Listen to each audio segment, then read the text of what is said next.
We're live. Different setting, different time, but the same damn thing. You're here for the State of the Union. I'll wait till everyone rolls in. We got some people. What's up, Nick? What's up, guys? Larry. Hi, pal. Hi, Dan. What's going on, guys? Maybe Andy will join us sometime soon. Who knows? I'll just talk for the next 29 minutes. I don't care. Hi, Mike. Nothing, pal. How we doing?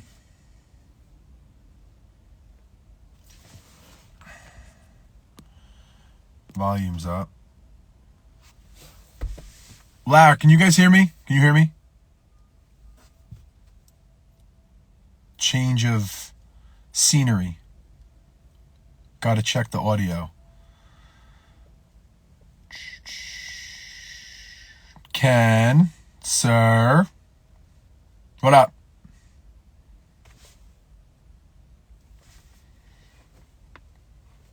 What's up, guys? What's up, Ken?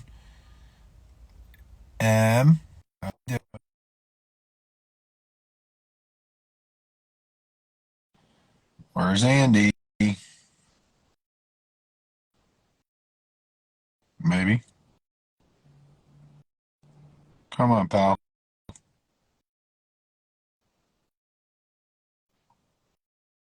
There we go. Hey, dude.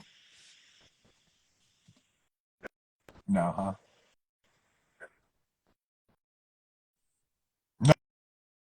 No one ever knows where Andy is.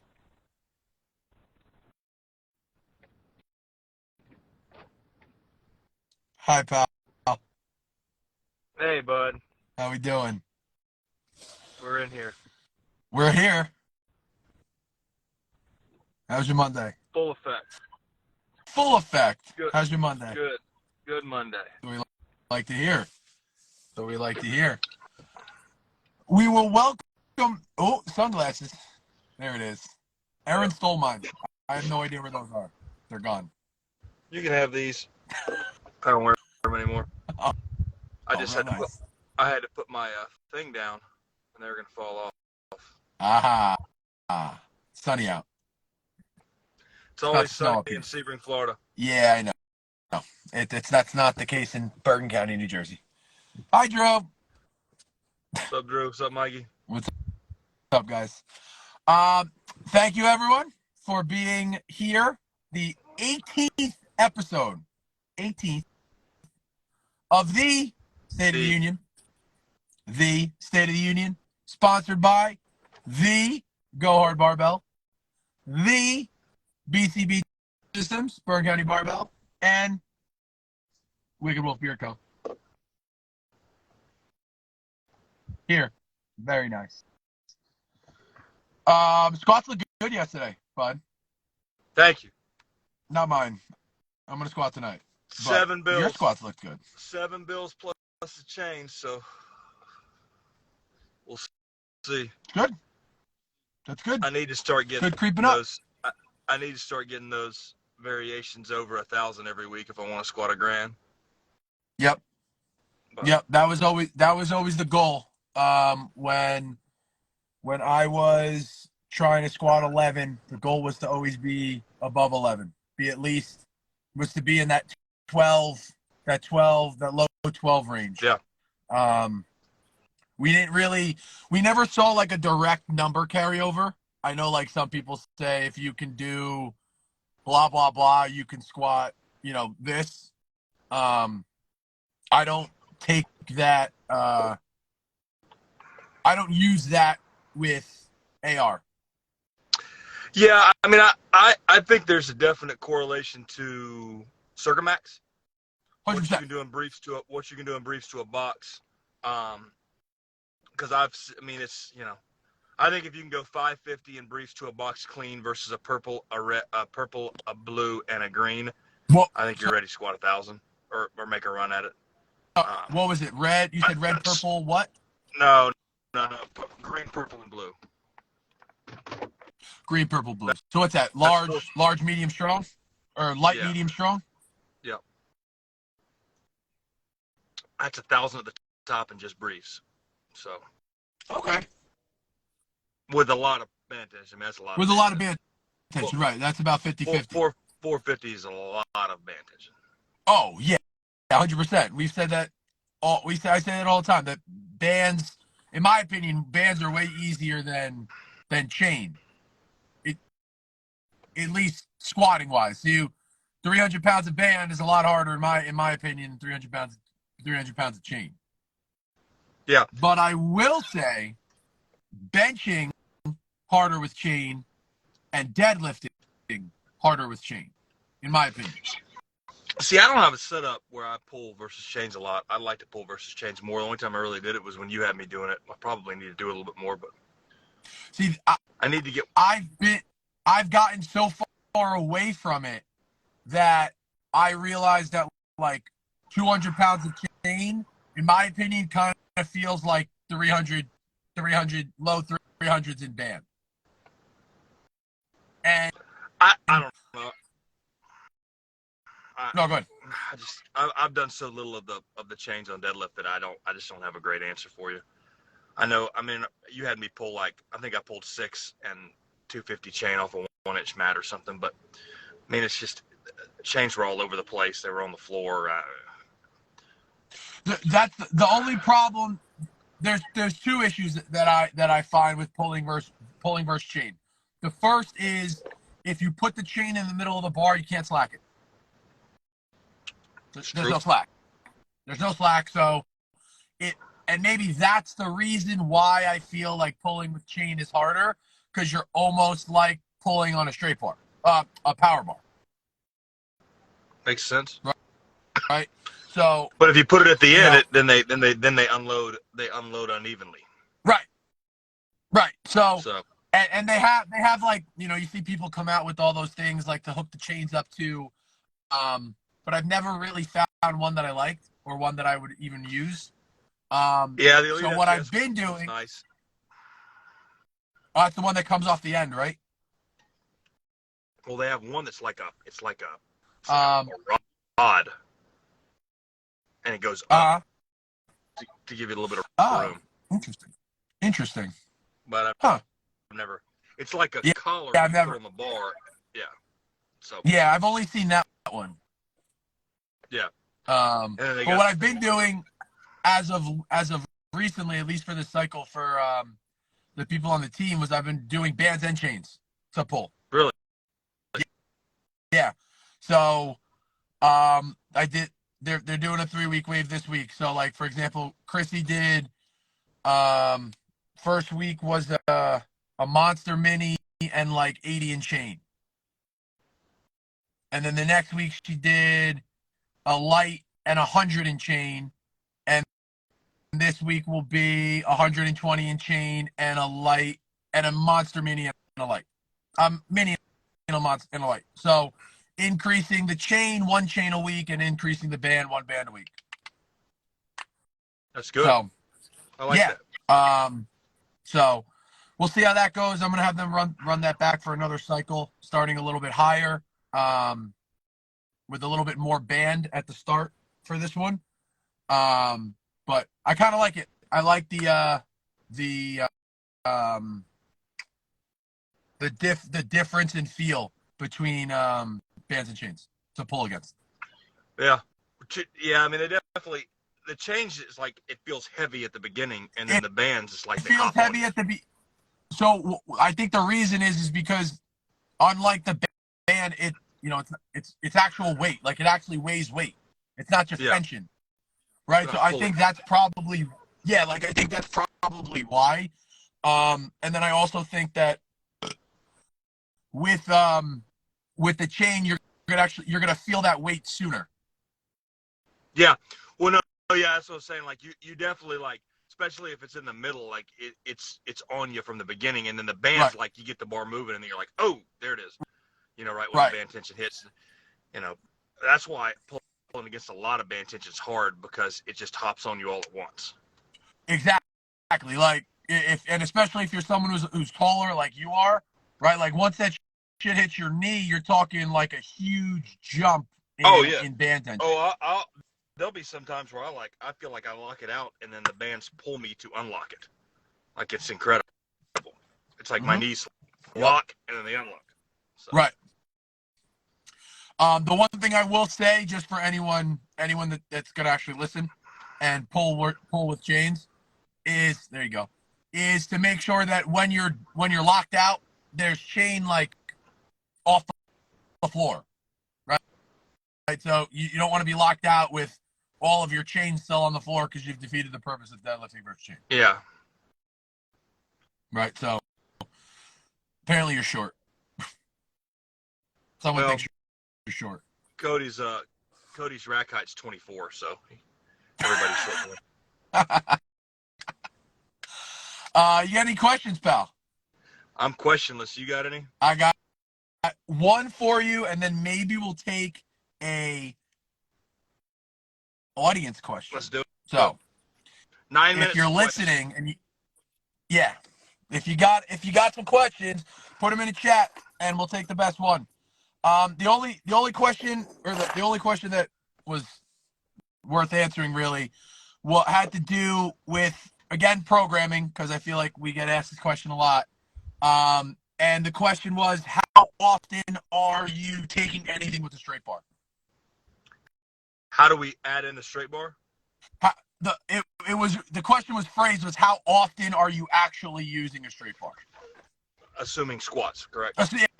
Yes, assuming squats. Okay. You want to go first? You want me to go first? Go ahead, because I don't use it. Yeah. So. So I would take a bulk squat when I was raw before the meet once. I would take a Circumax squat. I'd take an opener one day. I'd take a Circumax squat, and that would be it. 3 weeks Circumax, and the last week or two, I'd probably use a bow bar just for my shoulders. So I did very little of it. Very, very, very, very little straight bar work. I have found with my clients, especially with the new bars, everybody's using that Sportcraft bar, which is a specialty bar because it's so damn big. It's not the same as, like, I was finding that my clients were having trouble actually utilizing that bar. Like it was throwing them for more of a loop than the actual specialty bars that we use would throw them for a loop. So with that going, I've started adding it in more. Okay. Once every 5 or 6 weeks. And maybe do like a pause squat one day, a box squat one day, and then like a squat into chains at parallel one day. And that will kind of keep it in for the off season, 12 to 15 weeks before we kind of move. You know, if you got 25 weeks in between meets, that's 12 to 15 weeks, 22 to 25, depending upon, when you compete. You mix it in, and then I would let them get a couple of speed work cycles in as we get closer to the meet. And then obviously we would definitely take, like, just depending upon where people's strength level is leading to the meet is how we structure their attempts. So like some of the people that are stronger, we'll do an actual Circumax, which I do wrong and make a change or what have you.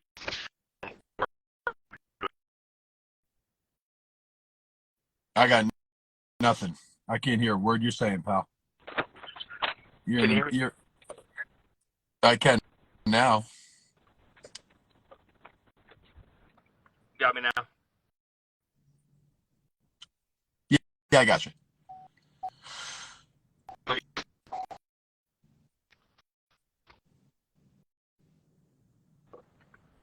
How about now? We lost Sandy. No, we got him. Yeah. All right, we got you. So just, I don't know when you stopped hearing me, but we would traditionally do, just kind of depends on where guys are in their strength levels with how we would set up and structure their Circumax or their peak into the meet. You know what I mean? It might be a Circumax, but then it also might be, just like work up to your second and your third reverse band 4 weeks out, work up to your opener 3 weeks out.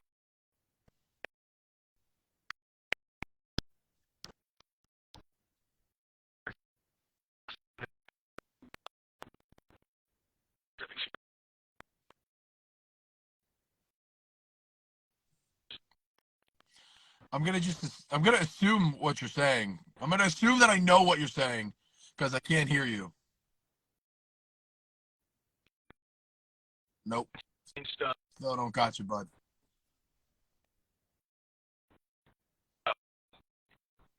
All right. What I'm gonna assume Andy's saying, because he doesn't have the best service, is that it's going to be dependent on a couple things.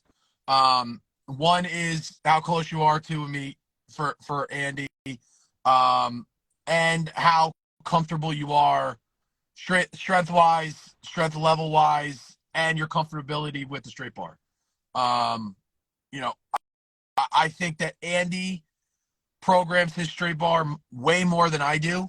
I kind of go a totally different route.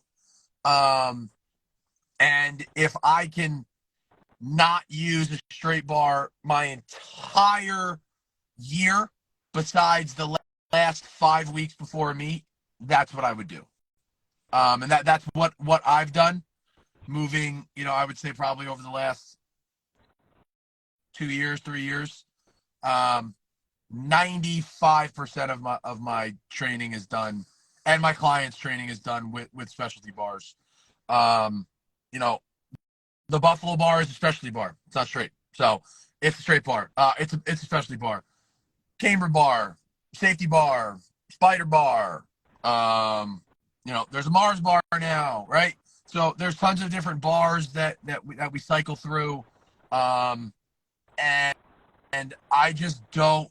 I personally don't see the need to throw in a straight bar more than like once or twice to take a reverse band. But there's a reason. The reason behind it is the way that I coach and the way that I train is you're not going to change up the way you squat with the bar that's on your back, right? So if you're always practicing the same technique, the same movement pattern, whether it's to a box or whether it's free, or whether it's free, and whether it's a straight bar, buffalo bar, camber bar, safety bar, whatever, then when you do put a straight bar on your back, there shouldn't be a learning curve, right? Because if you've been training with, let's say, a camber bar, right, your hands are lower, they're wider than they would normally be. So if you then put your hands where you're comfortable, or where you would squat on a straight bar with a straight bar, it should be exponentially easier, right? Because you're in better position, you're able to keep everything tighter, better, because of your hands being closer, you have to engage your lats better, and all that stuff. So in my opinion, I wouldn't use one. If I could never use one except on meet day, I wouldn't. But I do feel that as you get closer to a meet, there should be some straight bar work, just really to hone in your attempts, right? A couple people are competing next month at Helvet, right? So they just finished their Circumax. We're gonna deload, and then we're gonna take 2 straight bar squats, and that's it. Because one, we've been taking some free squats. We took our free squats during our Circumax, so we've become more comfortable free squatting. And then because there's such an emphasis on making your box squat look like a free squat, there shouldn't be that much of a difference in the way there shouldn't be any difference in the way that you squat when it comes to free squatting with a straight bar, in my opinion. Again, people can argue otherwise. I don't really care, but I found that if your box squat and your free squat looks the same, and the way that you squat doesn't change when you use different bars, then you need less straight weight straight bar workouts. We lost Andy, but I'm done talking. Yes, the newbies can use a straight bar. Again, I'd rather them get more proficient on a safety bar than a straight bar, or cambered bar, or one of those, then have them just hammer the straight bar. Because even though they're newbies, they're still going to get serious bicep tendonitis, right? Whether or not you're squatting 1,000 pounds or 400 pounds, if it's new to you and if it's heavy to you, then you're going to get beat up. So why don't we limit the amount of beat upness that we are, right? We can limit that. We can prolong our career, in my opinion, by staying away from straight bar, straight weight all the time. And we're just reinforcing better technique with the specialty bars to a box, because both of those things are harder than free squatting with a straight bar, in my opinion. Andy's back. Maybe.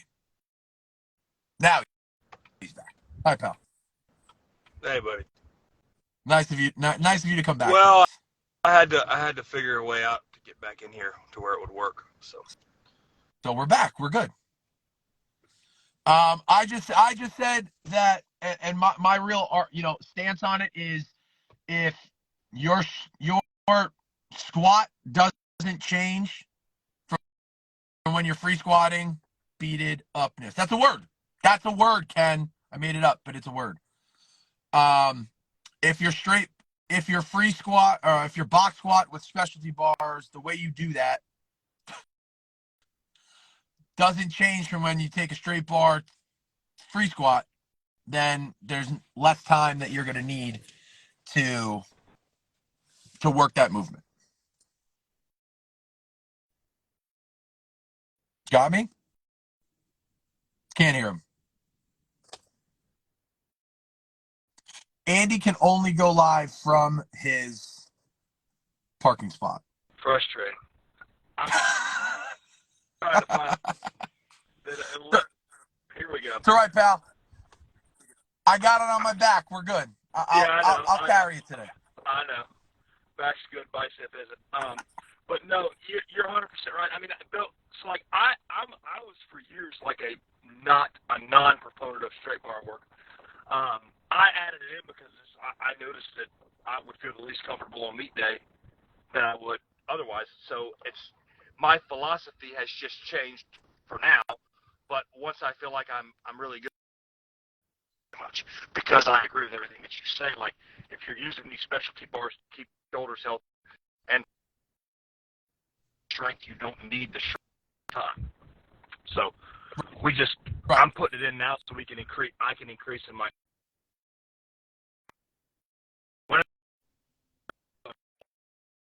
Yes.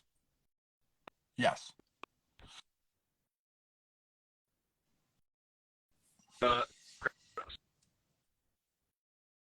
Crap. Lost you again, pal. Got nothing. The Texas squat bar gave me more bicep tendonitis. Did you hear me there? All I heard was that bicep tendonitis and the Texas squat bar. Yeah. Texas squat bar, worse bicep tendonitis than the Sportcraft bar. Interesting. Because I think the Sportcraft bar is stiffer, more stiff. Oh, that makes sense. So there's going to be less whip. So there's going to be less tension. That makes sense. Less whip. I don't know. Yeah.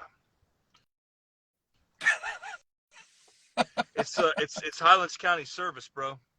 It's Highlands County. Blame the service, not the phone. We'll blame the service, not the phone. I know where to go, man. The trailer park's the only place it works. I apologize. 6 weeks and we'll be live in the Go Hard Barbell 3.0. We're going to do it from Go Hard Barbell 3. Yeah, I hope so. Either that or the back porch. So I like that. All right, audience question. Right?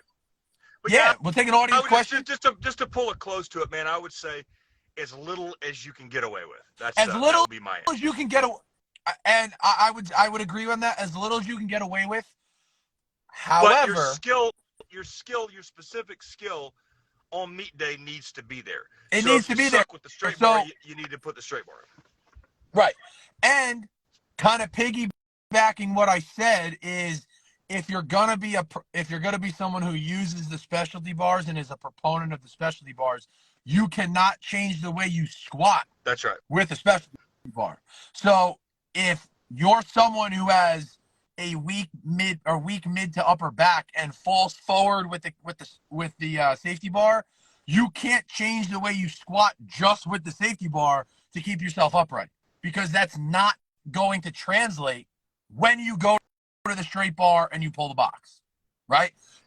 So what do I mean by that? If you are someone that has that weak mid back and you roll forward, so when you squat with the safety bar, you stay super, super vertical and super, super upright, right? That's not going to translate to a straight bar, because if you try and squat super, super vertical and super, super upright, then your hips are going to roll forward and you're never going to depth, right? So there has to be a middle ground, in the sense that you have to be strong enough to use the safety bars and keep position. So we're talking about we're talking about newer lifters, or lifters who are working on their strength. I think instead of throwing a straight bar on them, an alternative could be to throw a safety bar on them, but make sure that their squat looks the same with that specialty bar.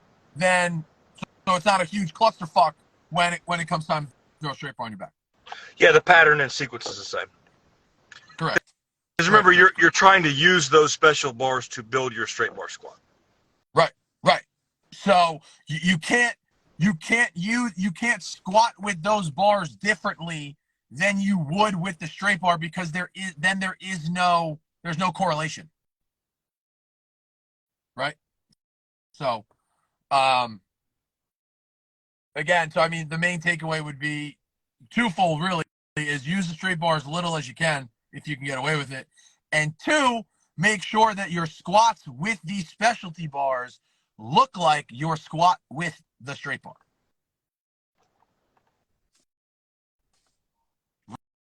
Write that down. We lost Andy again. Audience No, we got him. We got him. All right. Anybody? Audience question. Audience question. What do we got? Who wants to know something? Somebody out there is going to want to know something. You know, I think it sucks that it doesn't tell you who's still here. Yeah, click the thing on top. Oh, really? Oh, shit. I didn't even know that. Huh. That's pretty cool. Good to know. How do you... Okay, here we go. That's a good Mike question. said, how do you feel about the safety bar fad of squatting with it without using your hands? I'll let you go. I'll let you have this one to start. Well, it's not a fad. It's a Donnie Thompson thing. Okay. Donnie's been doing it for years, and much like Louis and other people, if Donnie thinks it's good, you probably ought to listen, because Donnie does know what he's talking about. Donnie totaled 3,000 at 47 years old and walked out on his own terms without any major injuries. He's had the world record squat. I mean, he's got a bunch of squats over 1,200 pounds. I see some value in it, but I feel like, no kidding. I feel like it becomes a monkey see, monkey do, and the people that are doing it don't really understand why they're doing it. And I feel like, I spent some time doing it, and when I did it a couple times, I kind of learned how to organize my lats and my back so that I could maintain a rigid core and get out of the safety bar what I needed to get out of the safety bar. But that just helped me when I put my hands back on the bar, if that makes sense. So I think with the safety bar, I mean, you need to be wedged under the bar with your upper back locked in, and then you need to be using the handles as high as you can to rip the bar apart and really pinch that mid back, really pinch that mid back and lat together. That's my answer. But I think most people do it without really putting a lot of thought into it. I think they just do it. People I are think they. doing it. People are doing it without any idea as to why they're doing it. They're only doing it because they saw it Yeah, on Instagram. yeah. Anthony Oliveira's doing it, so they do it. I mean, Yeah. you know, it is harder. Yeah. That It is harder, but I mean, I think you can safety I bar. think it You can takes safety bar away with no from. hands and one leg, and it would be harder too. That doesn't mean that it's a good movement. I would say that it takes away from the other question that you at the point that you made that that it forces you to squat more upright. Therefore, you're not getting out of the safety bar what you want because Correct. they're not going to do it correctly. They're not going to load their back correctly so that they can actually push into their briefs and actually get that position that they need. So they're just going to sit straight up, sit down, stand up, and it's going to defeat the purpose of squatting with a safety bar in some capacities. Defeats the purpose. Puts you in a wrong position. And then what are you going to do when you put your hands back on the safety bar? You're going to squat the same way, which is wrong. Yep. Right? So if you're I've seen people do it for their speed work. Okay, well, speed work is a ton of volume. So let's just say you're going to take the 5x5 approach that for speed work. Now you're doing 25 shitty reps, right? That's not helping anyone. That's just 25 more shitty reps to hurt your shitty squat form as it is, because what you're doing is just picking Yeah, and I mean choosing you're things. three perfect max effort reps versus 25 shitty speed work reps is a bad way to go about your training week. Right, right. So I hate it, and I'm sure it worked for Donnie. I mean, clearly it worked for Donnie. But Well, yeah, but 99 Donnie added it in late though. right. Donnie's thing was But Donnie Donnie's added thing. in late, and Donnie had a very specific way of doing it. Yeah, Number one. Donnie's thing was nobody could tell him how to go from a 1,200-pound squat to a 1,300-pound squat because nobody had ever done it. So he had to do different shit, and that's why Donnie did some of the things that Donnie did. And so some of you people who just started training, you should probably, or in the middle ground, or even where I'm at, where I'm not a beginner, I'm not a novice, I'm better than that, but I'm also not at the very top of the sport. Probably need to realize that you're not special, and you just need to get better at doing the basic movements, and progress that way. You know what I mean? Do better. Be better. Do better. Do better. So Drew somebody said, asked how strong we need to be to get into multiply. That's a good question. That's a hard one to answer, to specifically put that. I would be more inclined to say how much time you should put in. Like, I think you need a couple of years and a couple of meets under your belt raw before you hop into multiply, is what I think. I don't like singleply. I don't think you necessarily need to have a ton of meats under the bar, but I think you need to have a strong foundation, a strong foundational of strength, right? That's not going to come from doing one raw cycle and say, okay, I did a raw cycle, now I can jump into gear, right? Because that's not enough for anyone to do anything, let alone jump into multiply. No, I think you need to be able to do things a certain way and make them look a certain way before you start. Because I think that people look at multiply, they look at singleply and they go, oh, it's multiply light. It's like, no, actually it hurts way more. Way worse. It's way tighter. Way worse. I don't care what anyone says. It's way tighter. It's way harder to learn. But then they go multiply and they go, well, it's easier and I can lift more weight. Like, yeah, it's way more dangerous. And it's trying to push you around way more than singleply is. So, and raw is. So, like, if you can't make a raw squat look pretty, you're not going to make a multiply squat look pretty. So I think it's one of those deals where, like, there needs to be a level of proficiency and confidence with your body's ability to move through space with a barbell in your hands or on your back before you start messing around with multiply stuff. Correct. If you can't squat somewhere around your 90-95% and it look like a pretty rep, then you need more foundational strength. And I would recommend that if you can't do that, then you need to push off being in gear a little bit.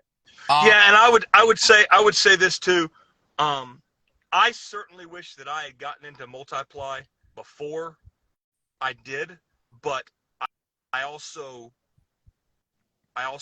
don't think like, but I also competed 15 times before I got multiply. I wish I had a little bit more time under my belt multiply squatting and multiply benching, because I think I'd be better at it now when I have the strength to be good. But I also squatted 800 pounds on my first meet. I also, I squatted 900 pounds on my fourth multiply meet, which is not, a lot of people don't do that.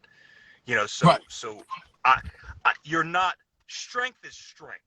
And it's not always going to run concurrently. Like, obviously, your raw squat might not be as high as it's ever been because your multiply squat's hard because of the patterning. But spending time building a stronger body raw is never going to hurt you when you get into multiply. Right. And what do we always say the same thing? You should be training raw before your gear goes up. 100%. So yeah, so whatever it's you're not building, like, whatever you're building raw is going to help you in multiply. Numbers wise, I mean, that's just, I would never. I mean, I would never. I was a 6'4" guy or 6'4" guy before I got in multiply gear. So and I put about 100 and some odd pounds on my bench. 100, I benched 518, so I put 100 and I put 20 per. I benched 25% more. I squatted about, I don't know, so 6 and this 8, so I squatted 200 pounds more. That's 30 pounds, almost 30% of my best squat, and then the deadlift, it doesn't really. I mean, it is kind of what it is. So, yeah, numbers wise, I don't. I did my first meet when I was 19. Like, Yeah. But I had 7 years of raw, football training, basically west side training. Yeah, I trained west side for high school and college. So that's 7 years of raw training before I put gear on. But my first geared meet was in singleply. I went 6'4". Yeah. I think that I think if you think you're ready, but I think the bigger question, I don't want to get off on a separate tangent. We can talk about this another day, but I think the bigger question too is like the patience that you have off rip to do it slow when you get in gear. I think that's a big one for people. Like, right. Don't be in a rush to put on super tight briefs. Don't be in a rush to put on a super tight shirt. Don't pull in too much gear. Don't pull in too tight. Like, just take your time. Learn how to move around in the gear. Learn how to maximize. Learn where you need to be. Learn what you need to feel. And then start to build a tolerance. I'm just learning how to build a tolerance. Like, I crank my shirt down really, really hard now, man. But, like, I've had to learn how to be okay in those positions and where to move and where to go, and it takes time. It takes more time for a guy like me because I have super long arms, but those are things that you need to learn, slowly, and you're never, if you just put the gear on and you don't ever give your body and your ligaments and your tendons and your joints a chance to catch up with your strength levels with the gear on, you're going to put yourself in a really bad spot. So, I think it's one of those deals. I think you should build a good raw base. I think you should feel very confident, and then I think you need to take it very slow, and give your body a chance to get caught up with what you're asking it to do. Because at the end of the day, anything worth doing in this sport is going to take you a very long time. You've been in this sport since you were 19 years old. You're 35, right? 16 years in the sport for you. I've been training my ass off since I was 17 years old. I'm 37. I got 20 years in the weight room. I've been competing in this sport for 12 years. I've been competing in this sport for a very long time. So these are things, so if you just started lifting 8 months ago and you think you're going to hop in gear and hit a big squat and people are going to be impressed by it, this is not instant success. So I would slow down and give yourself a couple years and then hop in gear and give yourself a couple years and then see where you're at, and keep your mouth shut and don't try and tell people how to do things because you don't know what you're doing. And listen. You don't know shit about shit. Yeah, listen more than you talk and answer some questions and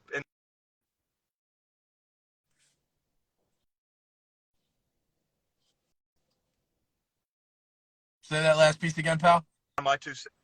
That's kind of my 2 cents. Listen more than you talk and ask questions and give yourself some time to grow into a good lifter. You know what I mean? Everybody's in such a hurry, man. Like I did my first meet in 2007 and I squatted 600 pounds. I did my last meet in 2022 and I squatted 1,160 pounds. That's almost double. Yeah. Double. That's almost double. Yeah, I did my first meet in 2010. I squatted 475. I did my last meet. I squatted 915. That's almost double. And, So it's 13 years, and 13 years, 12 17, years, however many and years that is I'm still not that good. So right. So like it's you're not just going to throw gear on. So the question shouldn't be what numbers should you hit before you put gear on. The question should be, do my lifts look pretty enough that my strength can translate to yeah, gear? yeah. If you can't make raw stuff look clean, and you don't have the muscle, because that's what people don't get is like you put people in gear, and they don't understand that like your trunk, your core, your abs, your obliques, your low back, your lats, your upper back, like that's going to be challenged to the max. 10 And like out you of think like 10. it, the gear's doing the work. Like, nah, dog, you're piloting the spaceship and you got to stay in position, and it's a totally different ball game than raw stuff. Like raw stuff, you can get a little bit out of position and muscle your way out of it. The second you get out of position in gear, you better have somebody's hands go on the bar and help you stand back up. And Take it, take it, take it. yeah, so and if you can't make it look good raw, you ain't gonna make it look good in gear. And if you don't make it look good in gear, you're putting everybody standing up there with you in harm's way. And when you Drew get said a hurt good in point. gear, and when you get No, hurt go in ahead. gear, when you get hurt in gear because the barbell gets loose, you're gonna be hurt for a long time. Yep, sure are. Sure are. So Drew made a good point. He said, if you want to be good in gear, train with people who are good in gear. Yeah, that's right. you should be training with people who are good in gear. You should be and if you want to be good in gear, we've touched on this multiple times. That may entail you to have to drive and go Get in the car. somewhere, get in a car and go find people who are good in gear. Because That's right. if you think that some Joe Schmo who's never done anything impressive in gear is going to be able to help you be proficient in gear, it's not going to happen. Sorry, it's just not going to happen. I find it, me personally, and you said it, like about Donnie, right? He squatted 12 and he needed someone to help him squat 13. No one could do it because no one's ever done it before. Nobody's ever done it. Okay, right? I feel very what did similar Hop to do? that. Hop got away from the West Side method. Like, what did you do? You got away from speed work because nobody could tell you how to break the 242 to total 2750 at 242 because nobody's ever done it. Right. Right. You can't do it like anybody else. Like, so some of you people lost you.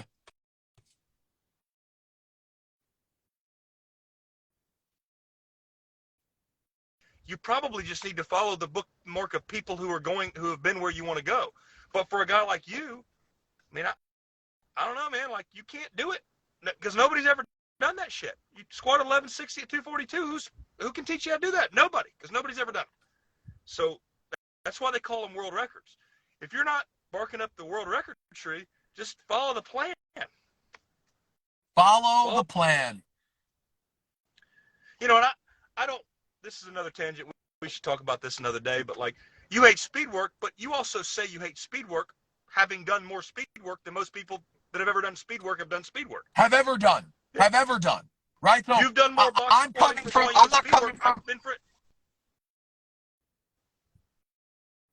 Say that again.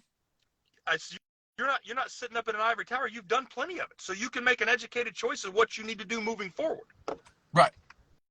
I've done more speed work sets than the majority of proponents of speed work have done in their entire career. And I haven't done any in the last 5 years. Yep. But you can do that because you've done it. Right.